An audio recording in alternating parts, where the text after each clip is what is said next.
Hello friends, I welcome you all in my YouTube channel. आज इस video में हम ब्लॉक 4 उसका भी हम यूनिट 4 करेंगे। इसके बाद फिर हमारा MPC 001 जो कि कॉग्निटिव साइकोलॉजी है वो कंप्लीट हो जाएगा। इस यूनिट को हम 3 पार्ट्स में कवर करेंगे। उसके बाद जैसे मैं आपके साथ पहले भी करते आई हूँ कि प्लेलिस्ट में भी और अलग से भी आपको इस पूरे जो है मॉड्यूल का और पूरे जैसे मैंने 3 ब्लॉग्स के भी आपके साथ यूट्यूब लिंक के मैंने सब शेयर किए यूनिट वाइज। ऐसे ही मैं जैसे ही ये ब्लॉग कंप्लीट होगा तो उसके भी मैं लिंक आपके साथ शेयर कर दूँगी ताकि आप जो भी वीडियो जो भी जिस यूनिट से रिलेटेड आप वीडियो को सुनना चाहते हैं वो आप उसको सुन सकें। तो इसको स्टार्ट करते हैं, इम्पेडिमेंट्स टू प्रॉब्लम सॉल्विंग। सबसे पहले आज इस वीडियो में हम इफेक्टिव प्रॉब्लम सॉल्विंग क्या होती है और अदर मेथड्स के बारे में, जिसमें आइंस्टाइन मॉडल है एंड अंडरस्टैंडिंग द प्रॉब्लम है, overcoming the constants and impediments के बारे में बात करेंगे। प्रोएक्टिव प्रॉब्लम सॉल्विंग क्या होती है, उसके इम्पेडिमेंट्स क्या होते हैं, and problem solving in team and small groups क्या होता है। नेक्स्ट वीडियो में हम क्रिटिकल थिंकिंग इसको भी हम यही करते हैं। नेक्स्ट वीडियो में हम अदर बैरियर से स्टार्ट करेंगे और उसके बाद जो है नेक्स्ट वीडियो में हम टीचिंग एंड लर्निंग स्ट्रेटजीज के बारे में बात करेंगे और फंक्शनल फिक्सनेस क्या होती है जिसके बारे में हमने पहले भी थोड़ा सा पढ़ रखा है, एंड यूजिंग कंप्लीट और incorrect representation and lack of problem specific knowledge और एक्सपर्टीज। तो इसको स्टार्ट करते हैं। सबसे पहले हमने जैसे अब तक किया कि जो है प्रॉब्लम सॉल्विंग क्या होती है, जिसमें हमने जो कि हमारे को काफ़ी जो डिटेल में हमने इसके बारे में पढ़ा है कि कैसे हम अपनी इनिशियल स्टेट से हम प्रॉब्लम स्टेट तक से शुरू होते हैं और गोल स्टेट तक पहुंचते हैं, और कैसे जो बीच का जो पैसेज होता है हमारा वो प्रॉब्लम का वो स्पेस होता है। अब इस पर क्या इन्होंने क्या कहा कि इफेक्टिव प्रॉब्लम सॉल्विंग क्या होती है, नंबर ऑफ मॉडल्स जिसमें उन्होंने क्या that can help people to think through their approaches. कौन सी अप्रोचेज है, जिसमें एक तो उन्होंने क्या कहा कि एक तो हेन्स का मॉडल है, एक है हॉल्स का मॉडल।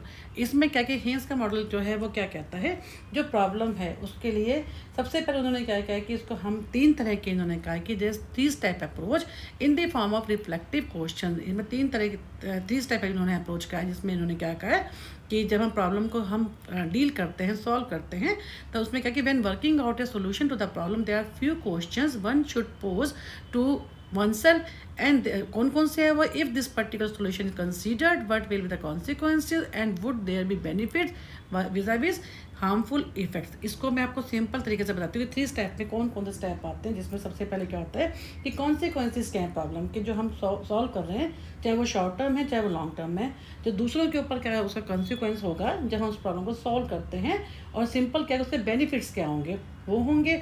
और सेकंड में हम क्या करेंगे कि सेकंड स्टेप में हम क्या कहते हैं, we try to analyse cause of the problem.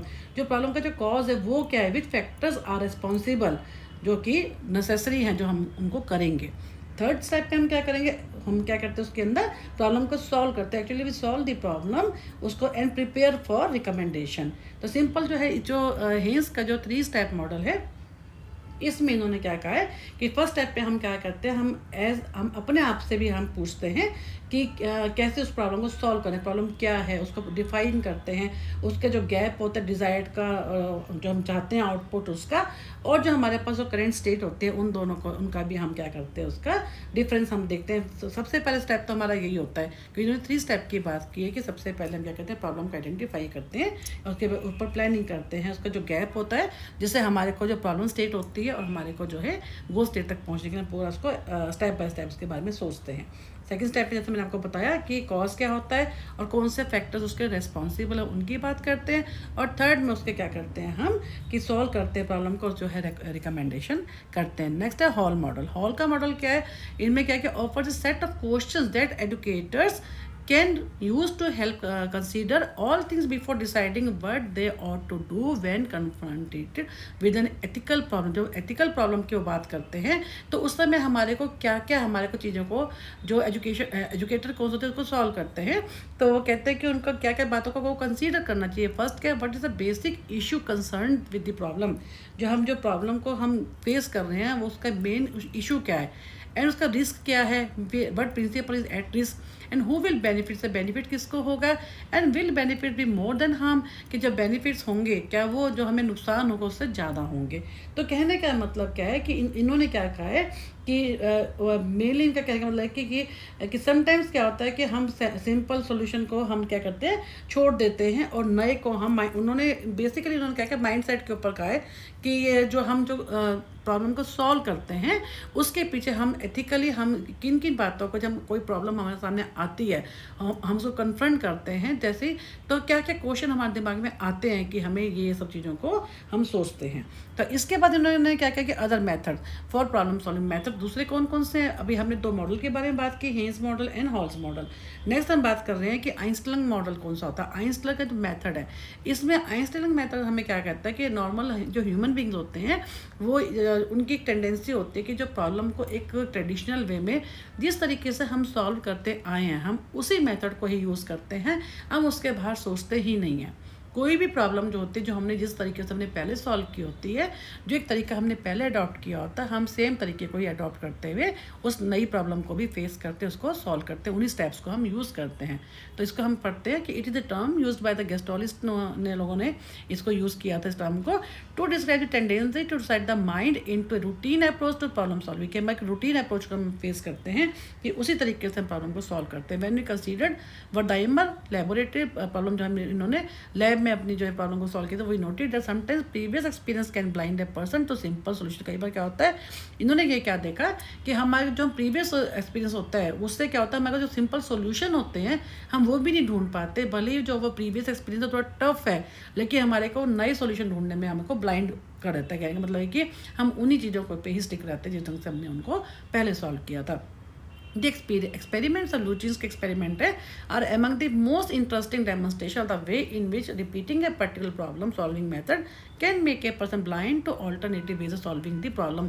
अब इन्होंने क्या कहा कि जो लुचिन्स का एक्सपेरिमेंट है उन्होंने क्या कहा उसमें ये इन्होंने आगे दे रखा है कैसे इन्होंने बताया है कि हम पुराने बेस पे ही हम नई चीज़ों को सॉल्व नहीं करते और हमको वो ब्लाइंड फेथ रहता है उनके ऊपर कि हम जो पहले तरीके से जैसे कर रहे हैं हम उसी के हिसाब से चलेंगे और हम उसको कोरिलेट करते हैं अपने प्रीवियस एक्सपीरियंस को नए के बेस पे और हम नई चीज़ सोचते ही नहीं हैं, नई तरीके से उस चीज़ को सॉल्व करने की हम कोशिश ही नहीं करते हैं, भले ही वो ज़्यादा इफेक्टिव हो, ज़्यादा इजी हो, जिसमें टाइम कम लगता हो। तो इन्होंने क्या कहा है, एक यहाँ पे एक्सपेरिमेंट दिया है कि जार साइजेज इन्होंने दिए है, 6 प्रॉब्लम इन्होंने दी है। जैसे problem 1 A B C 3 jar size हैं। ए में जो है 21 लीटर जैसे पानी हम एज्यूम करते हैं 21 लीटर पानी है। सेकंड में है वो 127 लीटर पानी है। सी में क्या है वो 3 लीटर है। मान लीजिए उन्होंने क्या कहा है कि तीनों के अंदर ये पूरा में इतना ही पानी आ सकता है, ये ऊपर तक भरे हुए हैं और हमें क्या करना है, गोल हमारा क्या है कि 100 कि हमारे को ये जो गोल है ये 21, 127 और 3 इस ढंग से करना है एक उनमें से एक जार में कि वो 100 जो है गोल हो जाए। अब इन्होंने क्या कहा है कि हमें वो कैसे करेंगे, तो हमारी टेंडेंसी होती है कि Luchins found that the problem solver adopt a set in the solving this problem. कैसे, आफ्टर सॉल्विंग द फर्स्ट 2 और 3 उन्होंने क्या किया कि they automatically tried the solution b - a - 2c। b हमारा कौन सा, जैसे 127 माइनस a कितना हो गया 21, यानी हमारा कितना हो गया 21, 27 में से 21 क्या चलेगा, हमारे पास कितना बच गया 127 में से अगर 21 जगह हमारे पास 106 बच गया। अब उसमें से हमने क्या किया -2c, c कितना है 3, अब 2 × 3 क्या हो जाएगा 6, तो यानी क्या हो जाएगा हमारे पास 100 बच जाएगा। तो उन्होंने वही एक फार्मूला दी कि b - a - 2c करेंगे। तो इसी तरीके से वो क्या करते हैं, अपनी हमारे पास जो गोल होता है वो 100 आया था, इसी तरह से उन्होंने 163 को किया है। प्रॉब्लम 2 में भी उन्होंने यही किया कि b - a - 2c यूँ करते करते उन्होंने जो है अपनी सारी प्रॉब्लम को उन्होंने कहा कि हम उसी तरीके से सॉल्व करते हैं, भले ही किसी और तरीके से हम अगर करेंगे तो वो ज़्यादा ईजी हो जाए, टाइम कम लगे, पर वो उसी मेथड को ही यूज़ करते हैं। ये उनका एक्सपेरिमेंट है लुचिन्स का। इसको हम आइंस्टीन इफेक्ट भी बोलते हैं, जिसमें हम पुराने तरीके से ही एक स्टीरियोटाइप तरीके से ही हम प्रॉब्लम को सॉल्व करते हैं। नेक्स्ट है अंडरस्टैंडिंग द प्रॉब्लम। इसमें हम क्या है कि इंटरप्रिटेशन एंड गोल्स, हम प्रॉब्लम को कैसे अंडरस्टैंड करते हैं, सबसे पहले उसको इंटरप्रेट करते हैं, डेवलप ए रिलेटिवली क्लियर जो है understanding of the problem before attempting. हम उसको सॉल्व करने से पहले हम क्या करते हैं, पहले हम उसको ये देखते हैं कि वो उसको अंडरस्टैंड करते हैं कि प्रॉब्लम कैसी है, उसके बेस पे हम उसको सॉल्व करते हैं। Devote more time and effort to the initial formulation of ill structured. अगर प्रॉब्लम इल, जैसे मैं बताया था कि वेल डिफाइंड है और इल डिफाइंड है, अगर वेल डिफाइंड है तो कोई दिक्कत नहीं, हम स्टेप बाय स्टेप हम उनको सॉल्व करते जाएंगे। इल डिफाइंड है तो हमारे को क्या होता है, शुरू में टाइम भी ज़्यादा देना पड़ता है, एफर्ट भी ज़्यादा करने पड़ते हैं। And look at the immediate problem in its relation to the broader mission and problems of the organisation. इसका मतलब क्या है कि जो हमारे पास इमीडिएट जो प्रॉब्लम जिसको हमें सॉल्व करना है उसको हम और ब्रॉडर तरीके से देखते हैं और जो बाकी जो प्रॉब्लम है उनके साथ भी उसको कनेक्ट करते हैं। उनके तरीके से भी देखते हैं। Then comes to goals.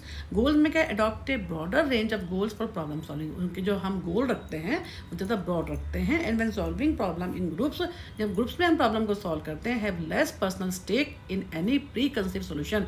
हम अपने आप को उसके ऊपर, ये नहीं कि हम उसके पहले से हम सोच लेते हैं कि हमारा ये सोल्यूशन रहेगा, अब अपना खुद उसमें इन्वॉल्व हो जाते हैं। Because aim is to arrive the best solution to the group can produce. इसमें क्या होता है कि अगर हम ग्रुप में काम करते हैं तो हमें ग्रुप को भी ध्यान में रखना पड़ता है। अपने खुद के तरीके से, खुद के पर्सनल इंटरेस्ट से हमें वो काम हम नहीं कर सकते। प्री कंसीड सोल्यूशन को हम ध्यान में नहीं रख सकते। Then overcoming the constants. Overcome the constant में क्या होता है, कौन कौन से हमारे सामने कॉन्स्टेंट आते हैं जिनको हम ओवरकम करते हैं। जैसे the problem solver must adequately anticipate many of the constant likely to arise during. कई सारी प्रॉब्लम को वो जो प्रॉब्लम सॉल्वर है उनको पहले से एंटिसिपेट कर सकता है। They must show a greater tendency to plan in advance for how to address anticipate. उसको पहले से उसको देखना चाहिए उन जो क्या क्या प्रॉब्लम हो सकती है, क्या क्या रुकावट आ सकती हैं, उनके लिए उसको पहले से प्लान करें एडवांस में, ताकि वो प्रॉब्लम जो है उस पर प्रॉब्लम पे वो इम्पैक्ट ना डाल सकें। And they must respond more adaptively and flexibility to constant that arise unexpectedly. मान लीजिए जो उसने एंटिसिपेट कर ली वो उसके लिए तो प्रिपेयर्ड है, लेकिन कोई ऐसी भी जो है एकदम से कोई प्रॉब्लम आ जाती है, कोई एकदम से कोई कॉन्स्टेंट आ जाती है, तो उसके लिए वो तैयार रहे, उसको उस हिसाब से वो फ्लेक्सिबल रहे। यही नहीं कि रिजिड हो जाए कि नहीं ये कैसे आ गई, तो ताकि उसको प्रॉब्लम जो है अल्टीमेटली उसका प्रॉब्लम को सॉल्यूशन ही ढूंढना है ना। तो इसलिए वो कह रहे हैं कि जो है उसको जो है तैयार रहना चाहिए अनएक्सपेक्टेड प्रॉब्लम को फेस करने के लिए भी। And they should not view the constant as major impediment to the problem solution. उसको ये भी नहीं है कि ये हिम्मत हार के बैठ जाए कि ये तो कॉन्स्टेंट्स आ गई, अब मैं क्या करूँ। तो उसको ये कि उसके लिए उसको प्रॉब्लम जो कॉन्स्टेंट्स आती हैं उनको ये नहीं कि बहुत बड़ी आफत आ गई है, उस ढंग से उसको नहीं फेस करना, बल्कि उसको हर तरह से सॉल्व करने की कोशिश करनी है। तो इसमें है then typical processes in solving a problem. अब कौन कौन से प्रोसेसेस इसमें, कौन से स्टेप्स होते हैं जो इसमें इन्वॉल्व होते हैं। Think through the solution process is in considerable detail में उसके पहले थोरो जो सोल्यूशन उसको थोरोली उसके बारे में सोचो, उसके प्रोसेस के बारे में। फिर develop an explicit plan for solving the problem which often includes many steps. फिर उसके जो प्लान, हम उसको प्रॉब्लम को कैसे सॉल्व करेंगे, सॉल्विंग प्रॉब्लम के लिए प्लान बनाएं जिसमें हम स्टेप बाय स्टेप उसके बारे में मैंशन करें।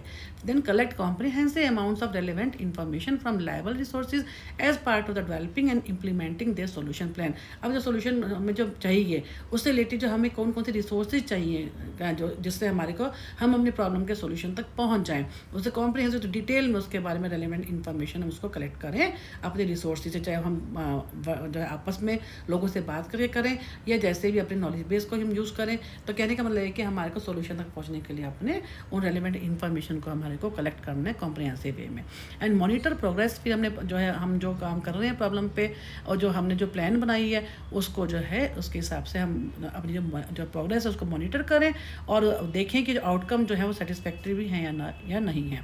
Then consult open extensively with others in developing their solution plan. अब जो अपनी प्रॉब्लम तक पहुँचने जो बाकी लोगों से भी कॉन्टैक्ट करें कि उन्होंने अपनी प्रॉब्लम को कैसे फेस किया था, कैसे जो सॉल्व किया था। And then plan for follow up. फिर उसके बाद जो है हमारी प्रॉब्लम सॉल्व हो गई, फिर उसके लिए फॉलो बेसिकली अगर जैसे हम रिसर्च प्रॉब्लम की बात करते हैं, अब जैसे अब नेक्स्ट ईयर में आप प्रोजेक्ट बनाएंगे तो उसके लिए हम इन सब चीज़ों के अगर हम सोचें एग्जाम्पल वो उनका ले सकते हैं कि कैसे कैसे उन लोगों ने किया था, हम उसको फेस करें और अपने एक्सपीरियंस को भी जो है यूज़ करें। इसके अलावा जो हमने कर लिया फिर इसका फॉलोअप करें कि आगे जो है कैसे हम इसको फॉलोअप करेंगे, कैसे कोई जो है ताकि हम जो हमने काम किया था वो वेदर जो है वो होने की भी लायक है कि नहीं है। तो वो है कि दोबारा हम उसको, जैसे हम आपने देखा कि लॉन्गिट्यूडिनल जो स्टडीज़ होती हैं उसमें तो ऐसा ही होता है कि वो बार बार हम उसको करते रहते हैं सेम सैम्पल साइज पे।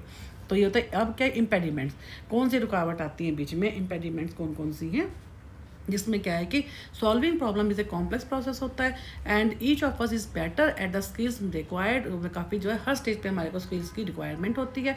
And a problem exist when an obstacle prevents the person from reaching an objective. उसमें क्या होता है, प्रॉब्लम कब आती है, जब हम अपने गोल तक पहुंचना चाहते हैं और हमें कोई रुकावट दिखती है, कोई ऑब्स्टेकल हमारे सामने आती है। And in order to achieve effective problem solving, अब जो इफेक्टिव प्रॉब्लम सॉल्विंग तक हम अचीव करने के लिए this problem solving itself can be divided into stages में। हम उसको जैसे हमने मीन टू एंड एनालिसिस में किया था, उसके डिफरेंट उसके पार्ट से हम बांट देते हैं, फिर उसके हम उसके मेथोडोलॉजिकली का मतलब क्या है, स्टेप बाय स्टेप फिर हम उसको यूज़ करते हैं, सॉल्व करते हैं।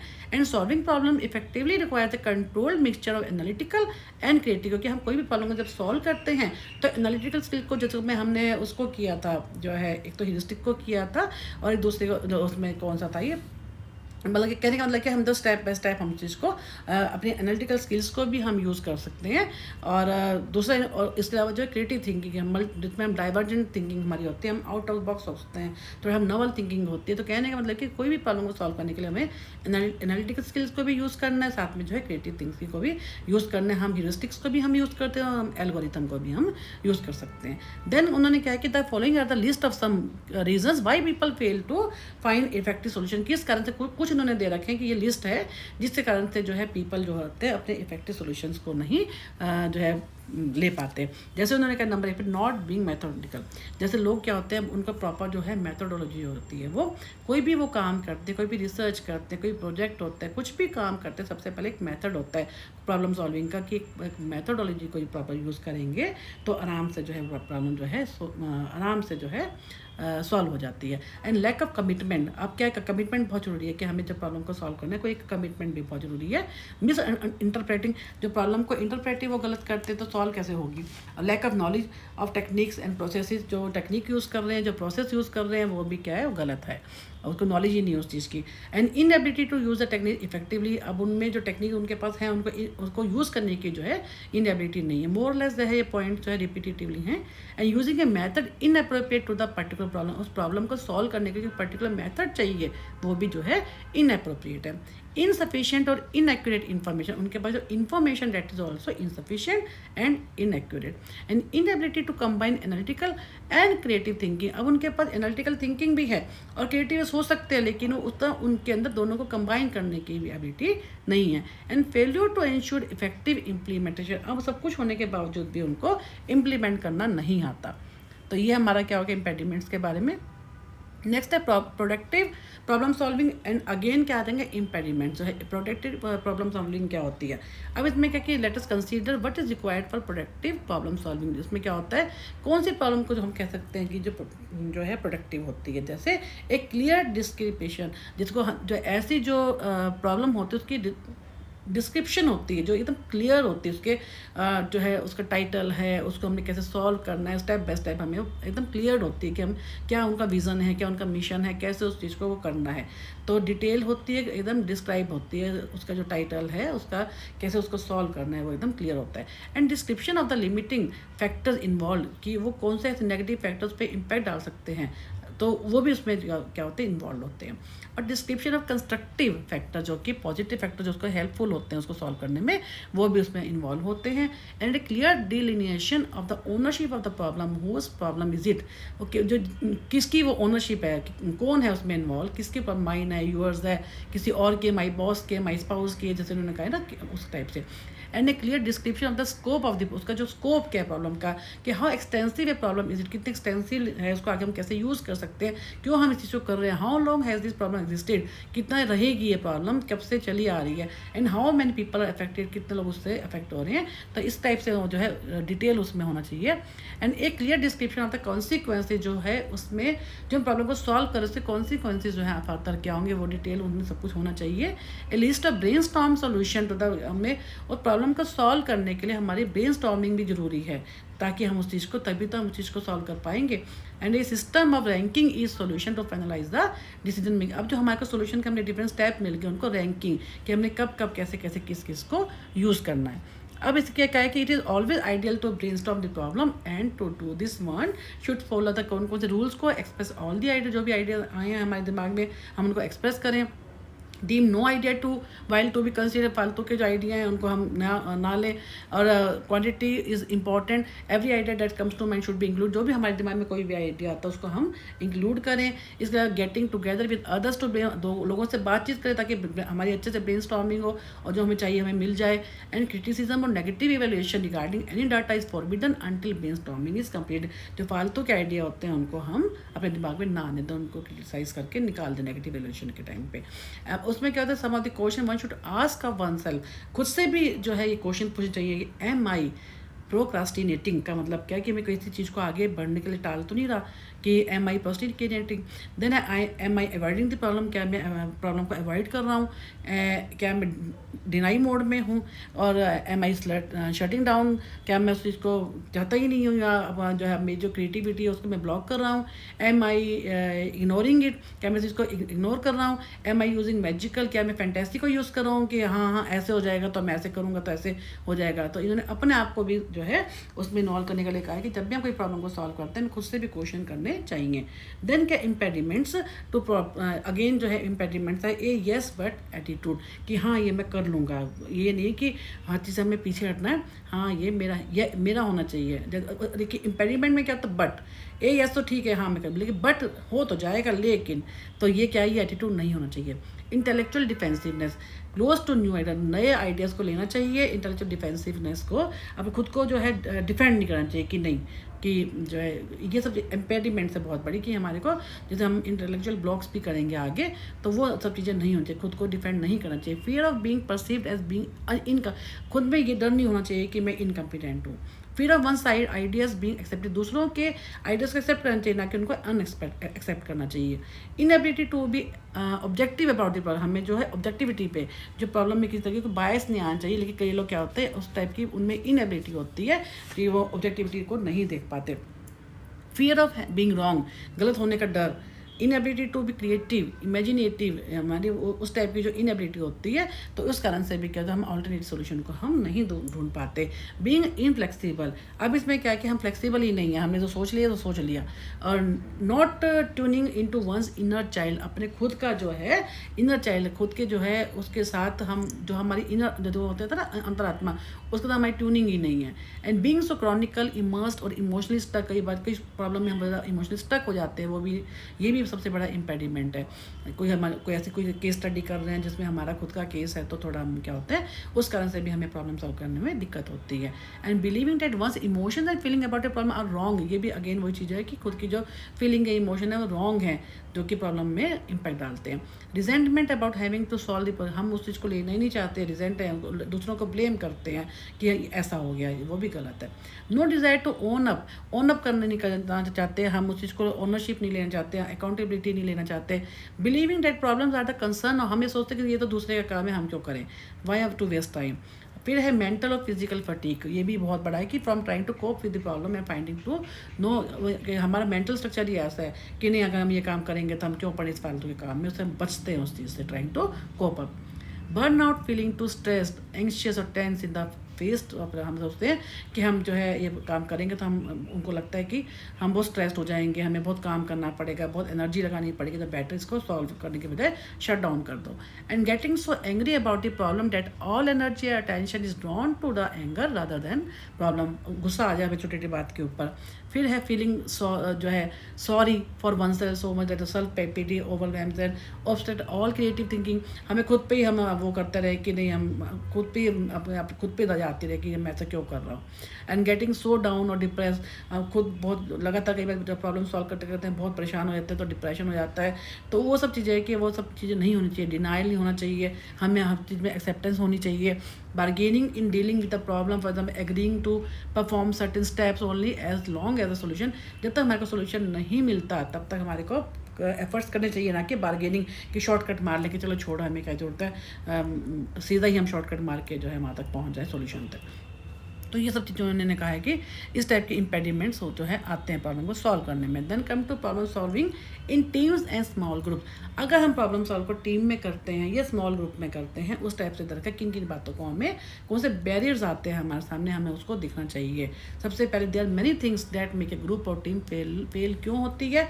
सम of the barriers in this regard include the following, कौन से, lack of structure, problem structure ही नहीं होता, प्रॉब्लम ग्रुप के मेंबर जो हैं उनका आपस में कोई स्ट्रक्चर ही नहीं है, ग्रुप का प्रॉब्लम अगर टीम नहीं है ठीक से तब भी क्या होगा प्रॉब्लम में, ये सबसे बड़ा बैरियर है पुअर कम्युनिकेशन। जो ग्रुप में बाकी लोग हैं वो आपस में कम्युनिकेट ही नहीं करते हैं, उनके आपस में पुअर कम्युनिकेशन है, चाहे लैंग्वेज की भी प्रॉब्लम होती है, एक दूसरे को सपोर्ट नहीं करते हैं, तो डोमिनेट करते हैं, तो इनफेक्टिव कम्युनिकेशन से भी क्या होता है, ये सबसे बड़ा बैरियर होता है प्रॉब्लम को सॉल्व करने में।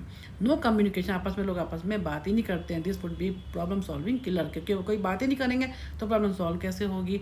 नेगेटिव एटीट्यूड है, एक दूसरे के मेंबर के जो आपस में उनका एक दूसरे के लिए नेगेटिव एटीट्यूड है, तब भी नो उनको एक दूसरे में कमी निकालते, जैसे नो गोल और एजेंडा, ग्रुप का कोई गोल ही नहीं है, एजेंडा ही नहीं है, तो प्रॉब्लम सॉल्व कैसे करेंगे।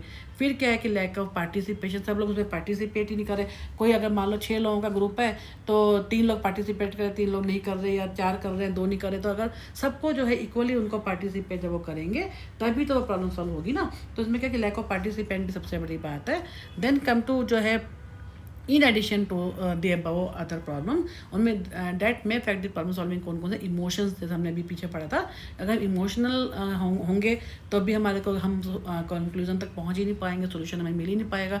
हमारा लर्निंग स्टाइल क्या, हम कैसे किसी चीज़ को सीखते हैं, समझते हैं, कैसे उसको अप्लाई करते हैं। जेंडर, कई बार जो है कोई स्टडी ऐसी होती है जिसमें हम जेंडर बायस हो जाते हैं, फीमेल की है या मेल की है। कॉग्निटिव बैरियर, हमारा खुद का दिमाग भी उतनी नॉलेज हमारे को नहीं है, वो भी कॉग्निटिव बैरियर है। And lack of transfer of structure between problem, जो प्रॉब्लम के बीच में जो है स्ट्रक्चर कैसा है, प्रॉब्लम किस टाइप का, वो भी उस पर भी डिपेंड करता है कि हम सिर्फ हमारा ग्रुप का स्ट्रक्चर ही, मतलब प्रॉब्लम का जो स्ट्रक्चर है उस पर भी डिपेंड करता है प्रॉब्लम हम कैसे उसको सॉल्व करते हैं। नेक्स्ट है critical thinking in problem solving and impediments. इसमें क्या होता है कि क्रिटिकल थिंकिंग का क्या रोल है उसके अंदर प्रॉब्लम सॉल्विंग में। जैसे क्रिटिकल थिंकिंग क्या होता है, बेसिकली हमने किया था कि जैसे किस आउट ऑफ द बॉक्स सोचते, लाइक क्रिएटिव थिंकिंग, ठीक है। तो जो क्रिटिकल थिंकिंग है वो उसमें 3 स्टेप्स कौन से होते हैं। Becoming aware that assumption exist, जो एजम्पशंस होते हैं उनको, उनके लिए हम अवेयर रहें, जो प्रॉब्लम से रिलेटेड होती है, ये एजम्पशंस को कुछ हम मान के चलते हैं तो उसके लिए हम अवेयर रहें। एंड मेकिंग एजम्पशन एक्सप्लिसिट, जो हमारी एजम्पशन है उनका एक्सप्लिसिट का मतलब उनको सब डिटेल होनी चाहिए, उनमें चारों तरफ से ब्रॉड होनी चाहिए, सबके साथ खुली हुई होनी चाहिए, इम्प्लिसिट नहीं होनी चाहिए, कुछ भी हिडन नहीं होना चाहिए। जो भी चीज़ें में नॉर्म्स होते हैं, जो उनके रूल्स हैं, जो उनके स्टेप्स हैं, everything should be explicit. And assessing their accuracy, हमारे को उसको कैसे एक्यूरेट करना है, क्या एक्यूरेटली उसको असेस करना है, वो सब कुछ में ये 3 स्टेप को हम जब ध्यान में रखेंगे, this involve the critical thinking. Then come to misconceptions, क्या होती हैं जो क्रिटिकल थिंकिंग में हमारी कौन सी मिसकंसेप्शन है, जब हम मानते हैं कि ऐसा होगा, हमारी धारणा जिसको बोलते हैं। It is a Holi negative process, it tears down ideas and puts nothing in their place.